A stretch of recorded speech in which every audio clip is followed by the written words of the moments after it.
امام طبری رحمۃ اللہ علیہ بیان کرتے ہیں کہ حوا علیہ السلام نے آدم علیہ السلام کے لیے 20 ولادتوں میں 40 بچوں کو جنم دیا۔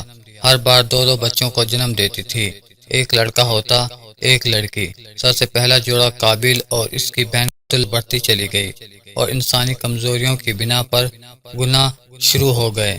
زمین پر سب سے پہلے ہونے والی معصیت قابیل کے ہاتھوں اپنے بھائی حابیل کے قتل کی صورت میں سامنے آئی۔ اللہ تعالیٰ نے قرآن مجید میں قابیل اور اس کے بھائی حابیل کا قصہ بیان کیا ہے۔ قابیل کرا اور درست طبیعت کا مالک تھا، جبکہ اس کا بھائی حابیل رحم دل اور نرم طبیعت کا تھا۔ قابیل کھیتی باڑی کرتا تھا اور حابیل مویشی چراتا تھا۔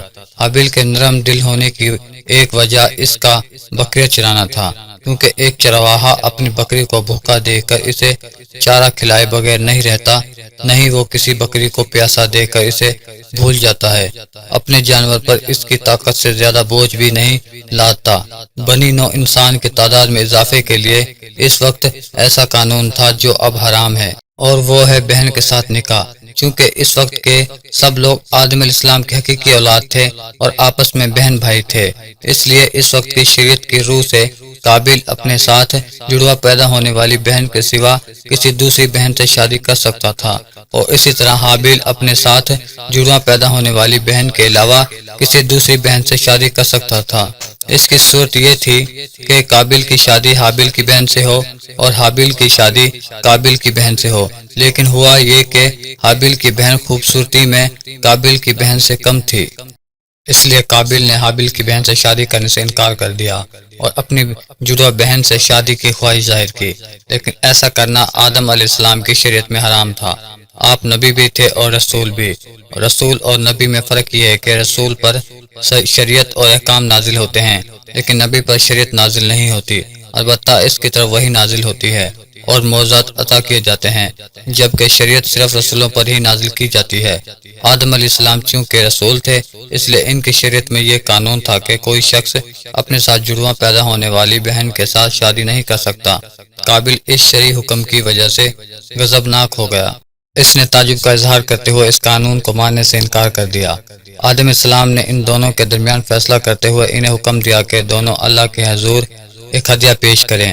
ہدیہ اس جانور کو کہتے ہیں جسے اللہ کے نام پر ذبح کر کے فقراء میں تقسیم کر دیا جائے۔ اس سے مقصود اللہ کے لیے اپنی نیت کو خالص کر رہا ہوتا ہے۔ اس عمل کو قربانی کہا جاتا ہے۔ آدم علیہ السلام کے زمانے میں قربانی کا جو قانون تھا، اس کی قبول ہونے کی نشانی ہے، اور وہ یہ کہ آسمان سے ایک آگ نمودار ہوتی اور اس قربانی کو جلا دیتی۔ اس کا مطلب تھا قربانی قبول ہو چکی ہے، اور اگر آگ قربانی کو نہ جلاتی تو سمجھ لیا جاتا کہ قربانی قبول نہیں ہوئی۔ آخر قربانی کا دن آ پہنچا۔ حابیل نے اپنے مویشیوں میں سے ایک بہترین جانور لیا اور قربان گاہ میں لا کر اللہ کے حضور پیش کر دیا۔ دوسری طرف قابیل نے اپنی کھیتی کے غلے میں سے ردی قسم کا غلہ قربانی کے لیے پیش کیا۔ دوسرے دن دونوں قربان گاہ پہنچے تو انہوں نے دیکھا کہ حابیل کی قربانی قبول ہو چکی ہے، جبکہ قابیل کی قربانی کو آگ نے چھوا تک نہیں تھا۔ یہ دیکھ کر قابیل حابیل پر غضبناک ہوا۔ شیطان نے بھی اسے وسوسے میں مبتلا کیا، اپنے بھائی کو قتل کر دے۔ اس نے اپنے بھائی حابیل کو جان سے مار ڈالنے کا پختہ ارادہ کر لیا۔ اس وقت روئے زمین پر کوئی انسان قتل نہیں ہوا تھا۔ انسانی تاریخ میں یہ پہلا قتل ہے جس کا ارتکاب قابیل نے کیا۔ وہ اپنے بھائی حابیل کے پاس گیا اور اس سے بولا، میں تجھے قتل کر دوں گا۔ جواب میں حابیل نے کہا، اگر تو مجھے قتل دیگر گناہوں کے ساتھ میرے قتل کا گناہ بھی اٹھا لے، تیرے گناہ زیادہ ہو جائیں۔ چنانچہ ایک تاریک رات میں حابیل سویا ہوا تھا۔ قابیل ایک بڑا سا پتھر اٹھا کر اس کے پاس آیا۔ اس نے وہ پتھر اپنے بھائی کے سر پر دے مارا۔ اس طرح اس نے حابیل کو قتل کر دیا۔ روئے زمین پر قتل کی ابتدا کر دی۔ زمین کو پہلے خون سے رنگ دیا۔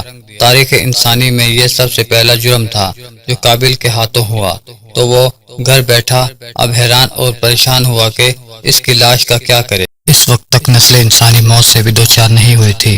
آدم علیہ السلام کی اولاد سے اس وقت تک کوئی بھی فوت نہیں ہوا تھا، اس لیے قابیل کو معلوم نہیں تھا کہ مردے کے ساتھ کیا کیا جائے۔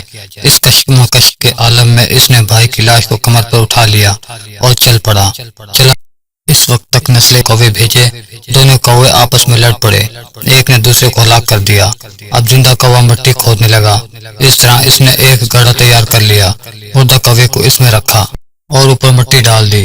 اس طرح قابیل کو دفن کا طریقہ معلوم ہوا، اس نے بھی گڑھا کھودا اور حابیل کی لاش کو اس میں دبا دیا۔ وہ اپنے کیے پر نادم ضرور، لیکن اس نے اللہ سے معافی نہ مانگی، جبکہ انسان کے لیے ضروری ہے کہ اس سے کوئی گناہ ہو جائے۔ حابیل اور حابیل کے درمیان جو مکالمہ ہوا، اللہ تعالیٰ نے اس کا ذکر سورہ مائدہ آیت نمبر 27 تا 29 میں کیا ہے۔ اللہ تعالیٰ فرماتے ہیں، آدم علیہ السلام کے دونوں بیٹوں کا کھرا کھرا حال بھی انہیں سنا دو۔ ان دونوں نے ایک نذرانہ پیش کیا، ان میں سے ایک کی نظر تو قبول ہو گئی اور دوسرے کی قبول نہ ہوئی، تو وہ کہنے لگا میں تجھے مار ہی ڈالوں گا۔ اس نے کہا اللہ تقوی والوں کا عمل قبول کرتا ہے، تو میرے قتل کے لیے دست درازی کرے، لیکن میں تیرے قتل کے لیے ہرگز اپنا ہاتھ نہیں بڑھاؤں گا۔ تو اللہ تعالیٰ پروردگار عالم سے خوف کھاتا ہوں، میں تو چاہتا ہوں کہ تو میرا گناہ اور اپنا گناہ اپنے سر پر رکھ لے اور دوزخیوں میں شامل ہو جائے۔ ظالموں کا یہی بدلہ ہے۔ اس کا مطلب یہ تھا کہ تیرے اور گناہوں کے ساتھ میرے قتل کا گناہ بھی تیرے ذمہ لگے اور تو ظالموں میں سے ہو جائے۔ حابیل کے قتل کے بعد قابیل پر جو گزری، اس کا ذکر اللہ نے سورہ مائدہ آیت نمبر 20 اور 21 میں کیا ہے۔ بس اسے اس کے نفس نے اپنے بھائی کے قتل پر آمادہ کر دیا اور اس نے اسے قتل کر ڈالا، اس سے وہ نقصان والوں میں سے ہو گیا۔ پھر اللہ تعالیٰ نے ایک کوے کو بھیجا جو زمین کھود رہا تھا، تاکہ اسے دکھائے کہ وہ کس طرح اپنے بھائی کا ہو گیا، اس کوے کی طرح اپنے بھائی کی لاش کو دفنا دیتا۔ پھر تو بڑا ہی پشیمان اور شرمندہ ہوا۔ امام احمد ترمذی اور ابو داؤد نے سیدنا سعد بن ابی وقاص رضی اللہ تعالیٰ عنہ سے روایت کی ہے کہ انہوں نے سیدنا عثمان رضی اللہ تعالیٰ عنہ کی شہادت کے فتنے کے وقت فرمایا، میں گواہی دیتا ہوں کہ رسول اللہ صلی اللہ علیہ وسلم نے فرمایا ہے، ایک بہت بڑا فتنہ رونما ہوگا، اس میں بیٹھنے والا کھڑے ہونے والے سے بہتر ہوگا اور کھڑے ہونے والا چلنے والے سے بہتر ہوگا اور چلنے والا دوڑنے والے سے بہتر ہوگا۔ کسی نے کہا اگر کوئی میرے گھر میں داخل ہو کر میری طرف ہاتھ بڑھائے تاکہ وہ مجھے قتل کر دے، تو آپ صلی اللہ علیہ وسلم نے فرمایا تو آدم علیہ السلام کے بیٹے کی طرح قتل ہو جائے، یعنی اس فتنے میں بھی ہو جانا۔ حابیل کی سنت پر عمل کرتے ہوئے خود ہاتھ نہ اٹھانا، قاتل کہلانے کی بجائے مقتول ہونے کو پسند کرنا۔ اسی طرح مستند احمد کی ایک روایت میں ہے، رسول اللہ صلی اللہ علیہ وسلم نے فرمایا دنیا میں جب بھی کوئی ظلم سے قتل ہوتا ہے تو اس کا گناہ آدم علیہ السلام کے پہلے بیٹے قابیل کی گردن پر ضرور ہوتا ہے، اس لیے کہ وہ پہلا شخص ہے جس نے ظالمانہ قتل کی ابتدا کی اور یہ ناپاک طریقہ جاری کیا۔ اس حدیث سے اس جرم کی نوعیت کا بخوبی اندازہ ہوتا ہے کہ اللہ تعالیٰ نے اس کو صرف ایک عدل قرار نہیں دیا بلکہ اس کو ایک گھناؤنی حرکت قرار دیا۔ قیامت تک آنے والے لوگ جو اس گناہ کے مرتکب ہوں گے، ان کا کچھ گناہ قابیل کے حساب میں ڈالا جائے گا۔ حابیل کو قتل کرنے کے بعد قابیل نے اپنی بیوی کو ساتھ لیا اور دور دراز نرم زمین کے پاس جا کر رہائش پذیر ہو گیا اور آدم علیہ السلام کے سامنے تک نہ ہوا۔ آدم علیہ السلام پہاڑوں پر قریب ایک بستی میں رہ رہے تھے، یہ ان سے بہت دور جا بسا تھا۔ اس طرح قابیل کا آدم علیہ السلام سے رابطہ بالکل ختم ہو گیا۔